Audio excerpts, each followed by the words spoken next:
Curious, we saw like you guys in the daytime and stuff, but when darkness came, what was it like? Like, how would you sleep and stuff like that? What happens at night? Right, nighttime. Nighttime is quite daunting and haunting. Yeah. You know, because the building went dark.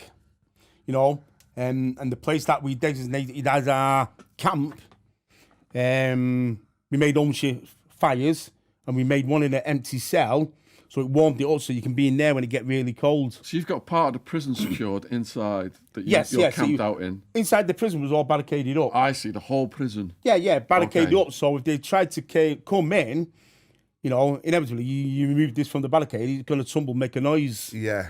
You know, so it's like So it's your own playground entirely, isn't it, really? Yeah, I mean, we had the run of the mill. Yeah. We went underground through the tunnels, but they were blocked off. Did you guys have the keys as well?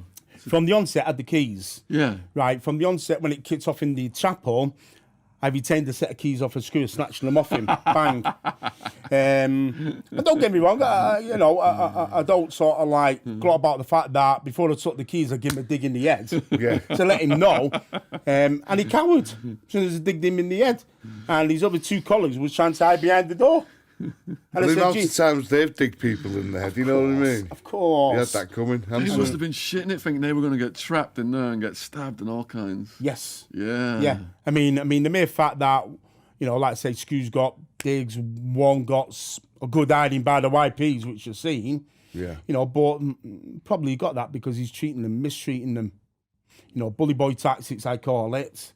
Young prisoners, now the young prisoners, the hands, it switched. So they were kicking the shit out of him. But I just turned my head to say, you got your reasons. I mean, the young offenders, they look for any excuse for the fight anyway, don't they? So, yes. you know, it's just like, it's like gladiator school, innit? Yeah.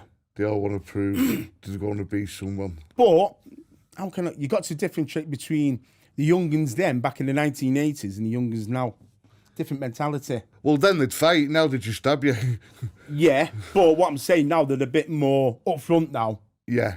A bit more like egotistical. Where go back in the 80s, they carried that, but a bit more reserved with it. Yeah. There's a difference. More like football hooligans type of thing. Yeah. So could you sleep your first night? Was your adrenaline just going crazy? Oh, no, I don't think anybody slept. Nobody slept. You know, there was a lot of camaraderie going on. Yeah. You know, joviality going on, people singing, playing guitars on the roof. There's campfires everywhere. You know, because you had access to the kitchen. Did you have access to medical? The medical room, so to speak, designated on the rotunda, the third landing. That was broken into, everything had disappeared. The canteen that was designated on the rotunda landing, that was on the twos. All the stock in that was taken. You thinking this might go on and we've got to make that last? The food? Yes, yeah. That was one of my main concerns, to be perfectly honest, because during the evening, like I said, it was campfires, people, jovial attitude, camaraderie, etc. And I actually seen provisions from the canteen being discarded over, just thrown over. Yeah. And I became quite a bit annoyed about that because I thought, up until that point, you didn't get all this stuff. Food. Now you've got this stuff. And what you're doing is showing disregard for what you're missing. Yeah. So we went to the canteen area. There was a few boxes left and rounded them up. Thought, right, we need to save all this. But there was a lot of provisions in the kitchen. And one of the things that surprised me about the kitchen was this, right? And one part of the kitchen carried that many steaks, that many pork chops, which you don't get. That must be for the screws, wasn't it? Of course it is. Yeah. Of course it was. What was your first steak like then on the roof? Well, you know what, right? I lived off steaks for the full week and chops for the full week. Hey, I've never had so many steaks and chops in my life. Hey, Gordon Ramsay could step to the side because I was the chef that week. I imagine your first few days, your guts will be up and down because you're not used to that rich food, are you? Yes and no. I mean, don't get me wrong, I've been in the prison system quite a while up to that point. And when you're in the dispersal system, you can cook your own food. Yeah. So you had access to certain foods, but you can't have access to certain foods in the local. Got you. That's the difference. you know. So I was used to it, but not that much, that quantity. Yeah, that quantity. Yes. Yeah. How many nights then before you actually did sleep? Didn't really sleep. I could say that my sleeps were sort of like restless, sleep apnea, all that, Yeah. on and off, on and off. Are you thinking they're going to come in the night when there's going to be an assault? Absolutely. You can't really drop your guard. You can't become complacent. Did you do rounds like you get a few hours kip and I'll stay up? Yes. Yeah. Yeah. And there's always one or two people awake throughout the night, you know, but you slept lightly yourself. You know, one ear shut, one ear open, in other words. Yeah. The slightest noise is like, oh, I hear that one, I better go and check it out. But I used to sleep anywhere. You know, I wasn't bothered because I was used to sleeping on the floor anyway. Just give the speed freaks the speed, let them stand on guard, Yeah. you know what I mean? But yeah, sleep was difficult. But I think because the adrenaline the first evening and the first couple of days kept people awake anyway. It will do, wouldn't it? How soon is it before they send negotiators in? On the third. Third day? The third day, they sent negotiators in. The reason why I say that, because, as you know, Strangeways has 4 landings. Mm-hmm. And on the 4th landing above it, between 10, 15 feet, there's a wire mesh separating that landing from the main roof. Suicide note. No, that's down below. Got you. So people can't get above onto the roof. Yeah. But people that by that time were already on the roof.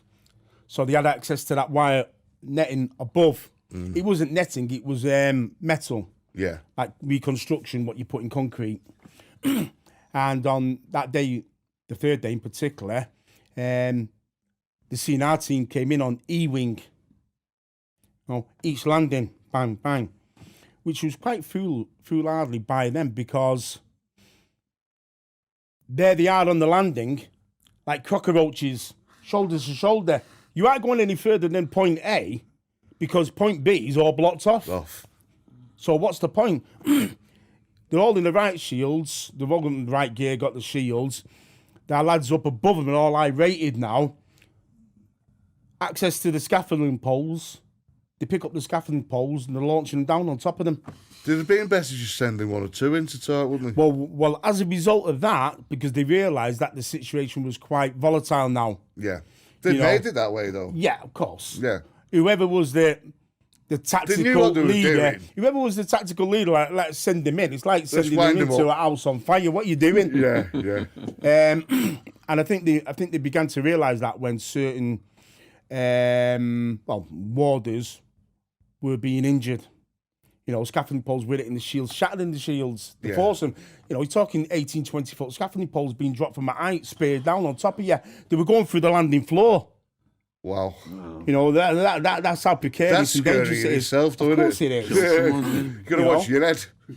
Well, not only watch your head, watch your limbs. Yeah. Anything, watch your heart, because if it's going to hit you there, it's going to go right through you. Yeah. So to cut a long story short, somewhere along the line, it all quelled down. You know, and there were pockets of people talking, screws and prisoners, through the meshing at each other, shouting up and down. And it just so happened that I happened to be near 2 prisoners at the time. One was Taylor, and one was called John Hughes. And 2 of the POA, Peter Hancock's and Dave Rigby, were saying, look, can somebody come down and talk to us? So we just made that respected decision. We'll go down to them and talk. Because, how can I put it? You can't have a major incident without negotiations. No. Or it's all nonsensical. Do you think they'd nab you, though?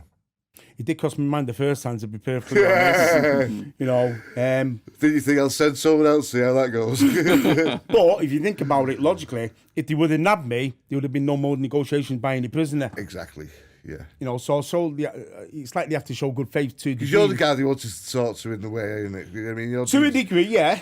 I mean, they brought tear down, but he was too. How can I put it? He was too hyped up. Yeah, but as erratic in his manner.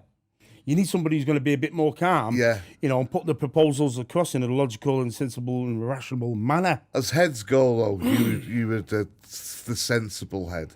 You were the one. You had enough brain to go and get the chalkboard. You had enough.